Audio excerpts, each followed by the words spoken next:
Muito boa tarde, aqui é o vosso boy Elvis Meta e estamos aqui para mais um episódio no Papo Sério Podcast.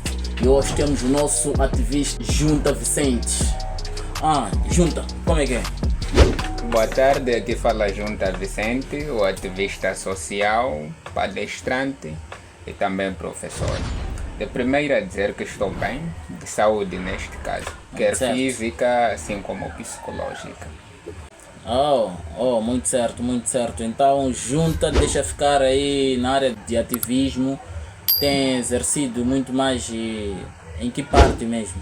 No ativismo eu falo basicamente sobre situações referentes a relações conjugais ou amorosas e também sobre situações referentes ao HIV e SIDA.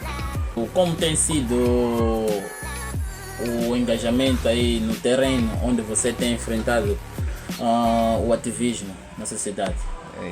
Basicamente de maneira leve, não é? Apesar de ter algumas dificuldades de vezes em quando, isto porque no que se refere ao assunto do HIV e SIDA, maioritariamente nas comunidades as pessoas ainda têm aquele tabu sobre o mesmo, velho.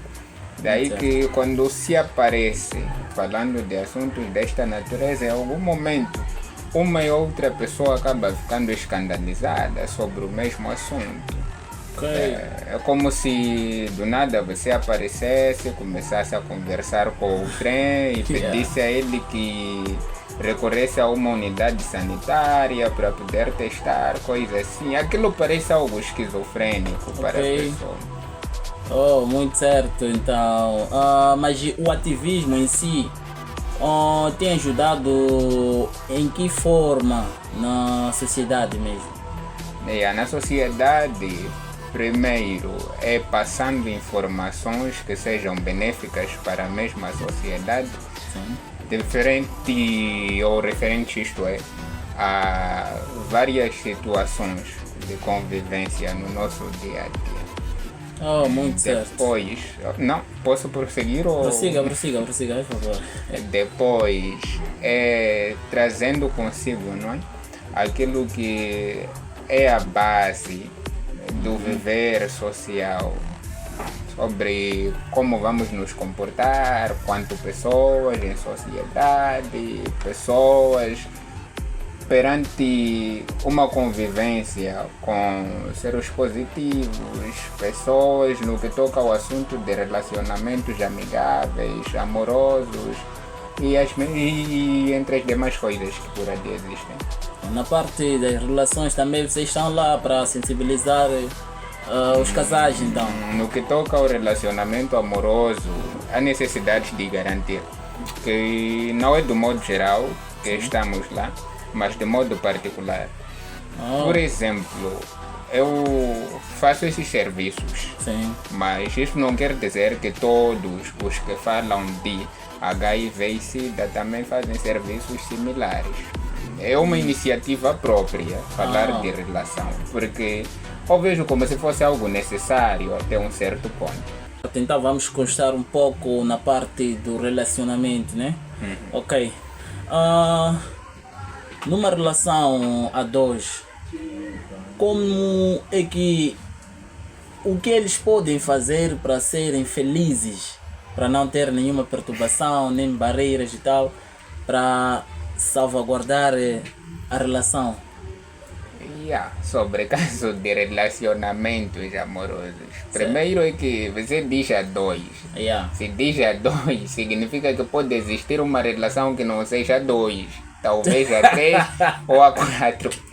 Eu consigo aqui perceber que talvez possa existir uma relação que seja a três ou a quatro. Eu não sei, não é dizer que de fato isto chega a ser algo realizável ou não realizável. Certo, ok, mas sei. três, não, há dois, porque por mim tenho visto muita gente aí, uma mulher ou um homem com duas esposas, é uma relação a três. Não, relacionamentos, no meu ponto de vista, Sim. podem passar a ser a três desde o momento em que haja o consentimento da parte de um dos membros do mesmo relacionamento Sim. entre duas pessoas, isto é, para que se adquira uma terceira pessoa. Então, não havendo consentimento de uma das partes, não chega a ser a 3. É só 2. E aí a 2. O que sucede é que alguém tem uma parceira ou um parceiro extra. Oh, isso já chama-se, já é traição. E basicamente Traição. traição. Podemos assim considerar. Ok, tá bom, vamos Mas constar. a pergunta estava muito mais direcionada à situação do relacionamento nos dias de hoje, é isto? Sim, sim. E até um certo ponto, vemos de dizer que os relacionamentos no dia de hoje, Yeah. alguns são de teor positivo e outros de teor negativo. Por quê? Porque isto depende muito mais da situação de convivência das pessoas que fazem parte daquele relacionamento ou dos participantes do mesmo. Yeah. Pois, enquanto que alguns discutem, brigam por assuntos necessários ou desnecessários, há pessoas que estão a levar a vida amorosa de leve. Não Certo. podemos descartar esta toda possibilidade. Oh, ok. Muito certo. Então, Junta, peço que me responda essa pergunta. Por que as pessoas traem? No seu ponto de vista, né? O que buscam mesmo lá fora? De fato, motivos para se trair. Pode-se dizer que cada um que trai encontra diversos. Porém, nunca podem servir como justificativa para o ato pela pessoa cometido.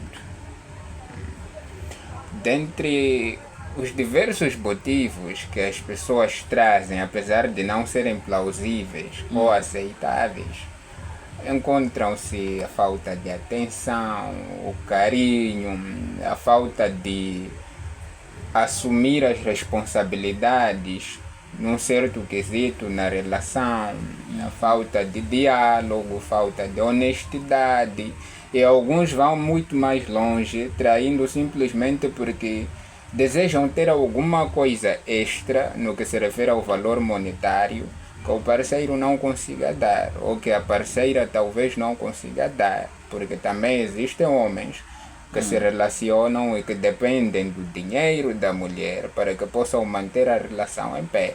Ok, muito certo. Então, entre homem e a mulher, quem trai mais? Quem trai com mais facilidade?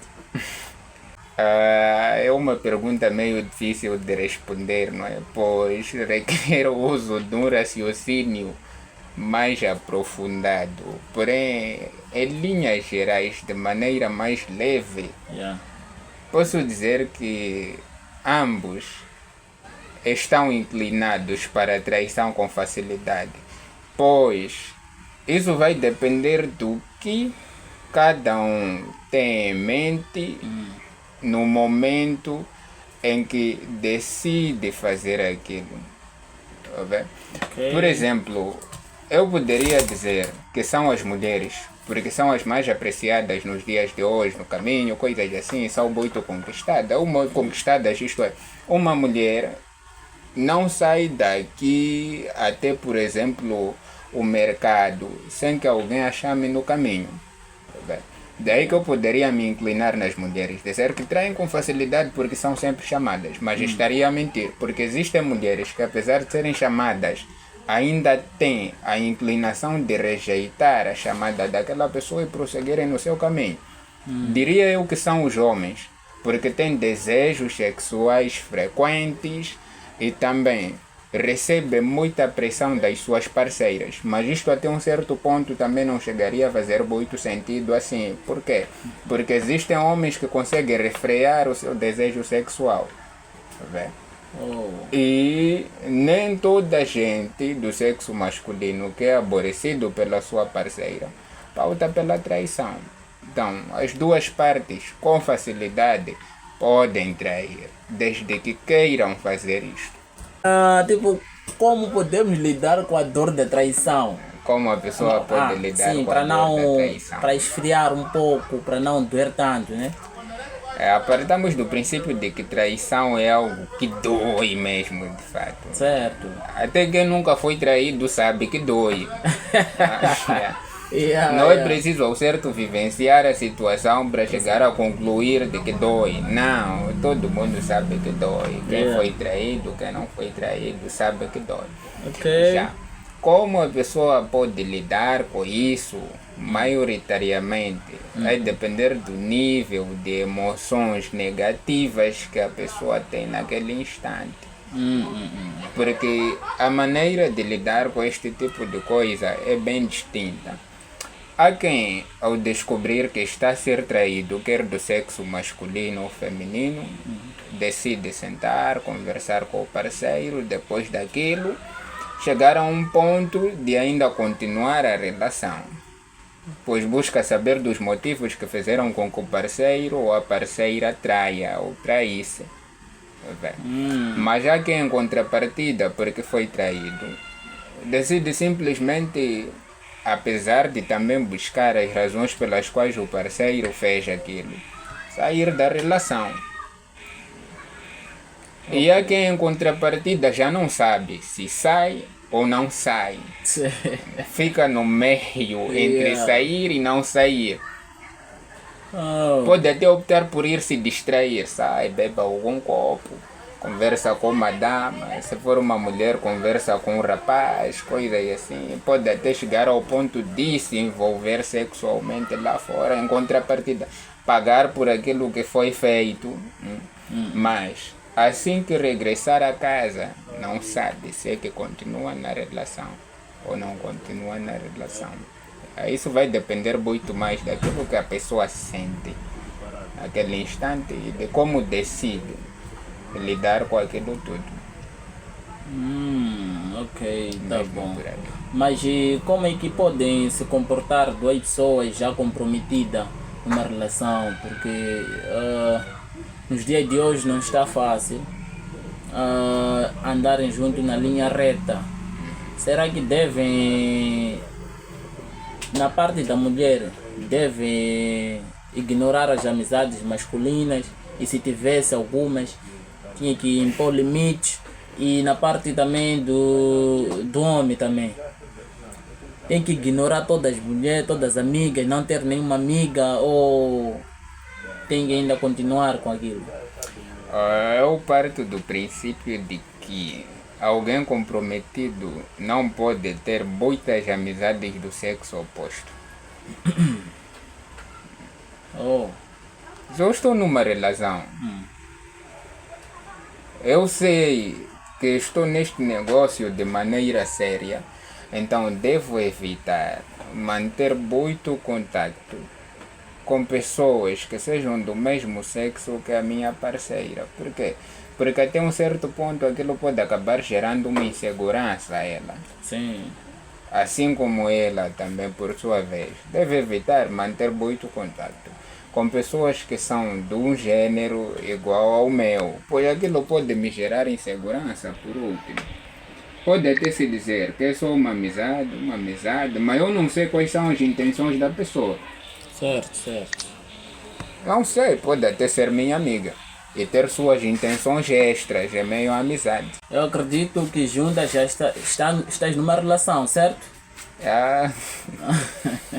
Obviamente. Ok, muito certo. Então tens algumas amigas aí por fora, não aquelas, não que você esteja tendo outro Não, caso. eu consigo Amigas entender o só. seu ponto de vista, eu Sim. consigo entender. Mas, respondendo sobre a situação de ter amigas, Sim, como tal, no sentido de serem amigas, não. não tem. Amigas como tal, não. Mas pessoas conhecidas sendo do sexo oposto, Sim. existem, as que conversam comigo de vez em quando. E maioritariamente são pessoas que a minha parceira conhece. Aqui partimos do princípio de que não posso ter amizades excessivas do sexo feminino. Eu, em particular, não tenho. São pessoas com as quais maioritariamente converso. Não quer dizer que sejam minhas amigas, no sentido de observarmos mesmo a palavra amizade. Mas mesmo estas pessoas com as quais converso, são pessoas que a minha parceira deve conhecer, em sua maior parte. Pois se eu, em particular, não tenho uma amizade feminina muito fechada, por que uma mulher deve ter uma amizade feminina tão fechada? Aí está o ponto. Por quê? Quem sabe por ela achar que... Está bem, agora eu vou fazer uma pergunta assim. Imaginemos que fosse o caso do tal suposto amigo da namorada do fulano. E você, em contrapartida, fosse o amigo da namorada dele. Como é que ele agiria em meio àquela situação? Será que ele aceitaria aquilo para a parceira dele ou recusaria? Acredito eu que acho que recusaria, de fato. Eu recusaria. Por quê? Porque ele sabe que no fim das contas, ainda que seja uma simples amizade, eu como homem